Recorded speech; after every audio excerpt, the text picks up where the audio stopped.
Badan Pusat Statistik mencatat pada Februari 2024 terjadi inflasi secara tahunan sebesar 2,7 sampai 5%. Inflasi disebabkan kelompok bahan makanan antara lain beras, cabai merah, daging ayam, tomat, dan bawang putih serta gula pasir.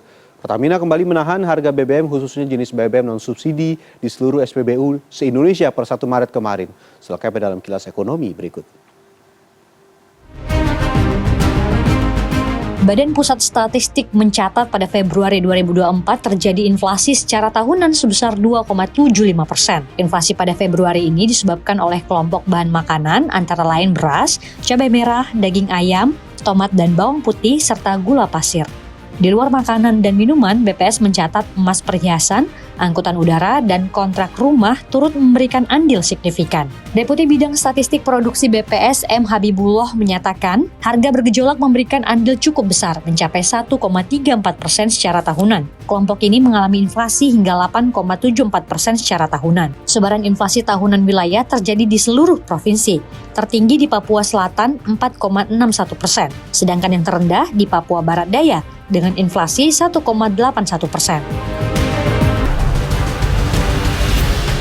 Harga beras makin tak terkendali. Badan Pusat Statistik mencatatkan kenaikan harga beras pada Februari 2024 telah mencapai 19,28% secara tahunan. Deputi Bidang Statistik Produksi BPS M. Habibullah mengatakan kenaikan harga beras terjadi di semua rantai distribusi.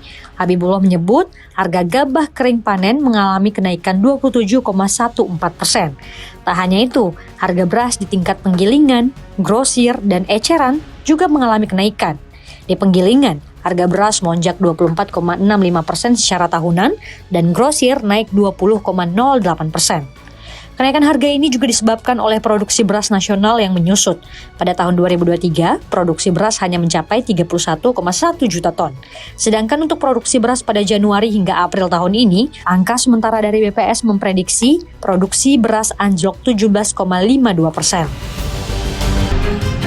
Aktivitas manufaktur Indonesia melandai pada Februari 2024. Data Purchasing Managers Index yang dirilis S&P Global menunjukkan aktivitas manufaktur sedikit turun karena melemahnya permintaan. Purchasing Managers Index atau PMI Manufaktur Indonesia tercatat berada di level 52,7 pada Februari 2024, melambat dibandingkan bulan sebelumnya di level 52,9. Ini adalah kali pertama PMI melandai dalam 3 bulan terakhir. PMI Manufaktur Indonesia tetap berada di zona ekspansif lantaran skornya di atas 50 poin. Angka tersebut sudah bertahan selama 30 bulan berturut-turut. Economics Associate Director S&P Global Market Intelligence Jing Yipan mengatakan kondisi sektor manufaktur Indonesia pada bulan Februari 2024 didukung oleh pertumbuhan pesanan baru dan output, sementara permintaan asing masih stagnan pada bulan lalu. Di sisi lain, kinerja pemasok mengalami penurunan pada Februari 2024 setelah sempat membaik selama 2 bulan, di mana penyebabnya adalah kekurangan bahan baku dan kemacetan lalu lintas, sehingga membuat waktu tunggu pesanan menjadi lebih lama. Pertamina kembali menahan harga BBM khususnya jenis BBM non-subsidinya di seluruh SPBU se-Indonesia per 1 Maret 2024 ini. Korporat Sekretari PT Pertamina Patraniaga, Irto Ginting menyatakan untuk sementara harga BBM non-subsidi hari ini 1 Maret 2024 tidak ada perubahan.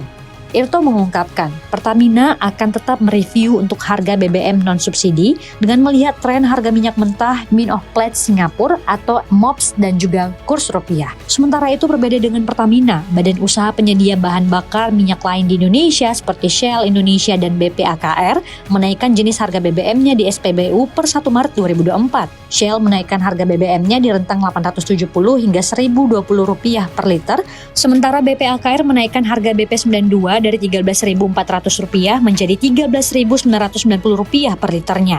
Sementara Vivo menaikkan Rp370 per liter menjadi Rp14.300 per liter untuk jenis Revo 92.